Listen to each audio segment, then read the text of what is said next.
Hey folks, JD Payne here. Thanks for checking out another video here at the channel. In my previous video, I spent some time talking about my book, Apostolic Imagination, just kind of giving a big picture perspective on that book.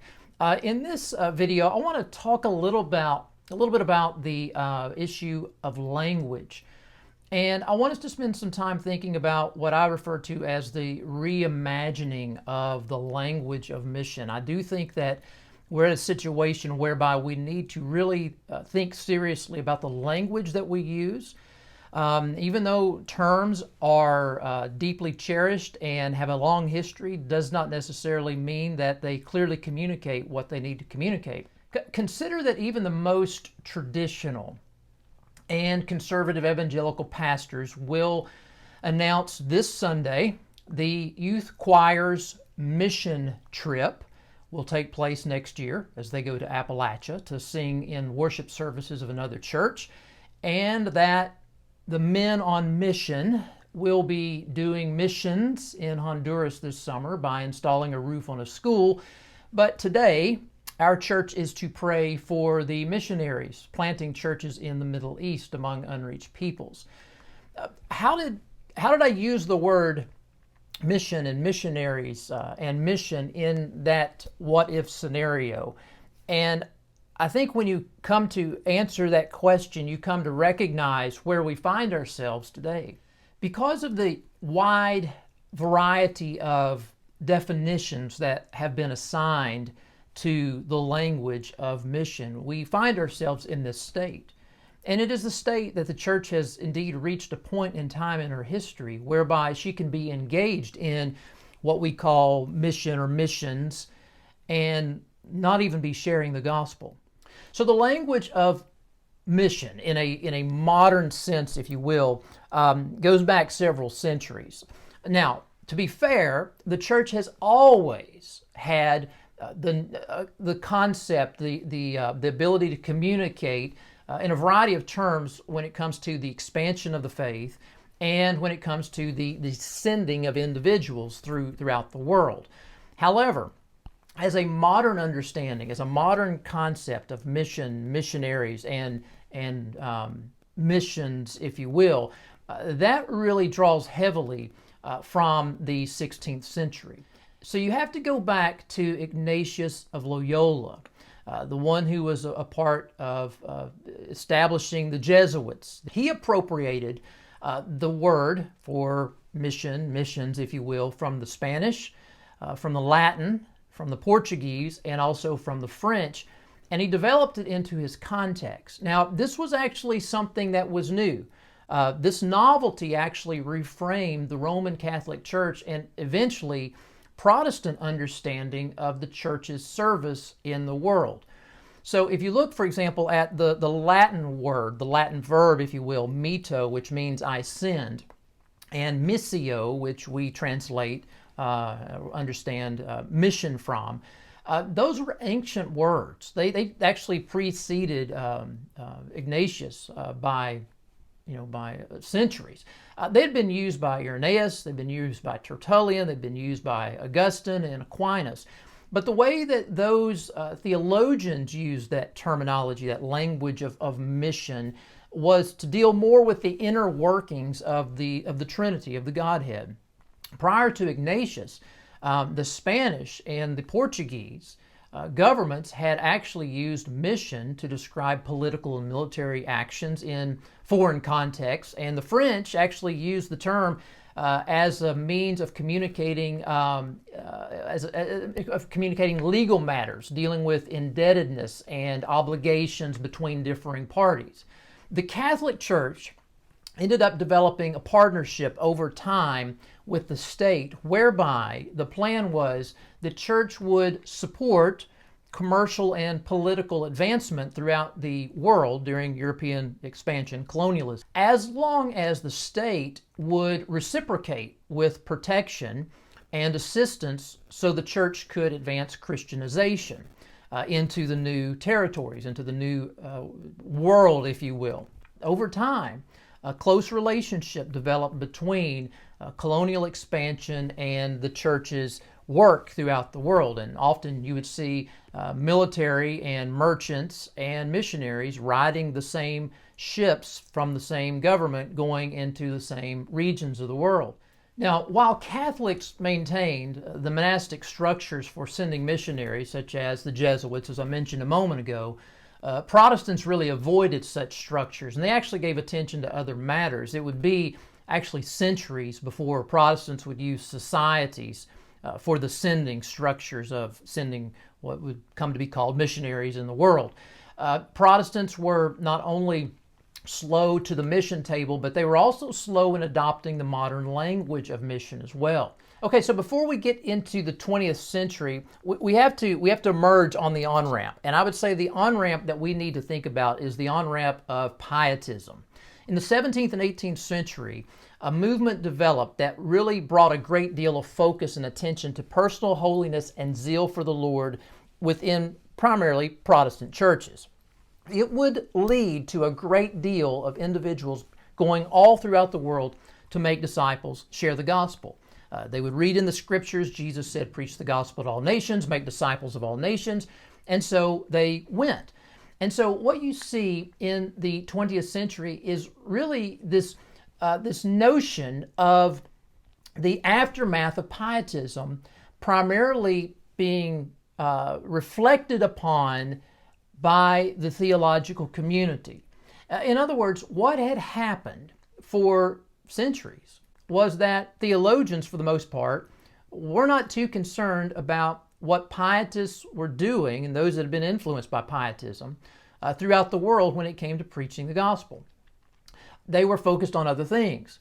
However, take a couple of centuries and sow the gospel throughout the majority world and watch what the Spirit does. People come to faith. People begin to multiply the gospel. Churches are planted. Churches begin to multiply. And what happened by the 20th century was the majority world was growing at such a rapid rate and had reached such a significant size that theologians began to say, wait a minute, we need to look into this. We need to have some theological reflection on this reality.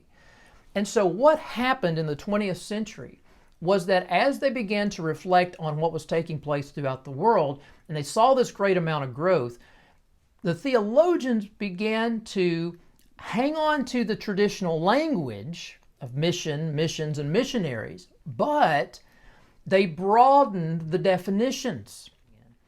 So in the 20th century, something happens related to our topic today, and that is two parties quickly develop. One party that I'll refer to as the traditionalists, and the other party as the revisionists. So for the traditionalists, mission was something that was restrictive. It was very tightly oriented around evangelism, around church planting. The church's mission was to be seen in those concepts. The concept of developing leaders that had recently come into the kingdom. However, for the revisionists, mission was something that was broad. It was something that was wide. It was something that was to engage, or the church was to engage in a diverse amount of activities throughout the world. And so all of our activities were seen as equivalent. The traditionalists had a long heritage of defining mission. Again, we're talking about extra biblical language here. And a long heritage defining the term missions as well. They had the zeal. They had the love for the Lord. They were the ones that sacrificed, and they had a commitment to the Great Commission that developed out of pietism and led many people to coming to Jesus as a result of their work throughout the nations. They were the ones in the trenches spreading the gospel over the centuries. Multitudes were sent. They preached the gospel. They planted churches, they trained leaders, and they gave their lives for the cause of Christ and His kingdom. If anything, they had earned the right to define the terms. However, if mission is of God, then they had incorrectly limited missions, or limited mission, I should say, stemming from God's mission as being something that was primarily just evangelism and church planting. The scriptures reveal according to the theologians, that God's engaged in a variety of different actions throughout the world, and so is the church. And it's more than just one-on-one, me and God, and that's all. But the actions of the church were to manifest themselves in a variety of different ways. Even Jesus did this in relation to his messiahship in the coming kingdom. And so the church was to engage in a variety of different tasks for God's glory throughout the world. So where do we find ourselves in the 20th century? Well, as David Bosch and others have explained, the traditionalist understanding of mission and missions was indeed reductionistic. The revisionists revealed that such had been the case, and they offered a different perspective. Dependence on modern language and a lack of robust theology for identity and practice limited the traditionalist perspective and resulted in a heavy dependence on tradition and zeal.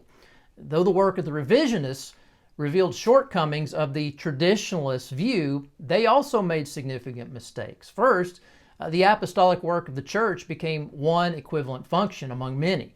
And second, the urgency to communicate the gospel of Christ to others was actually diminished. So just because God's activity is broad does not lead to the conclusion that the church's multiple actions are equivalent. It is true, the church was involved in a variety of different activities throughout the New Testament, but the apostolic functions received a special attention, a matter that was often overlooked and continues to be often overlooked by revisionists to this day.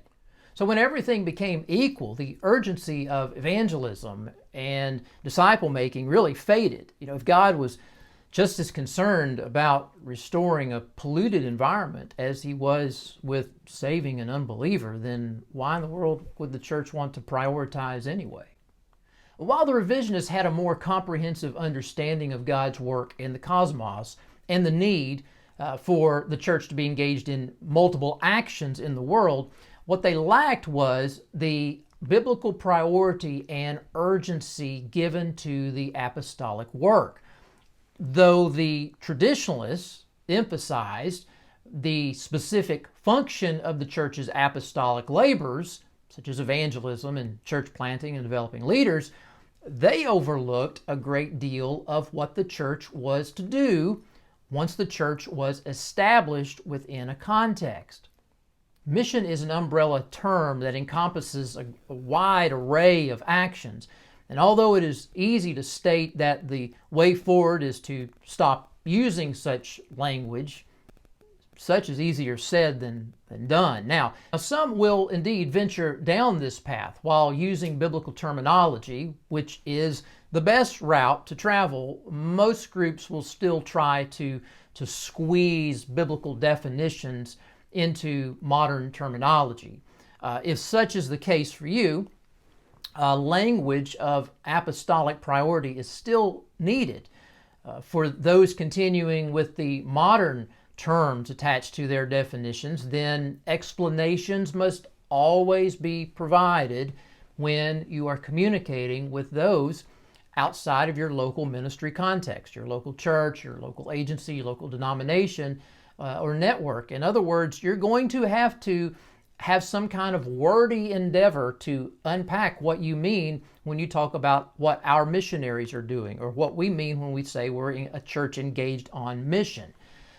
And another way to think about possibly moving forward is the possibility of a hybrid approach, that the language of mission is understood in at least two different categories. So the category of the apostolic, or the sending, if you will, nature of the church, preaching and teaching and witnessing and disciple making, church planting. And the other important kingdom category would include the other activities that the church needs to and must engage in, both at home and throughout the world. Rethinking language with an apostolic imagination may mean drawing from both the modern terminology and biblical language and concepts. Regardless of tradition and theological perspectives, the church must speak in terms that clearly prioritize and distinguish apostolic labors from other global activities. The apostolic imagination will not allow the church to remain content with the status quo.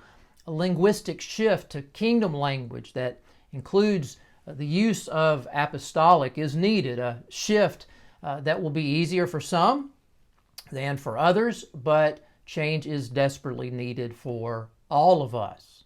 Hey, thank you for checking out this video. You may order a copy of Apostolic Imagination at the link in the description below. Hey, before you go, what are your thoughts? I would love to hear from you. If you want to be a part of our small, growing community, leave a comment below. Share with us. Also, don't forget to strike like and don't hide, but subscribe and show you care. Share. See ya.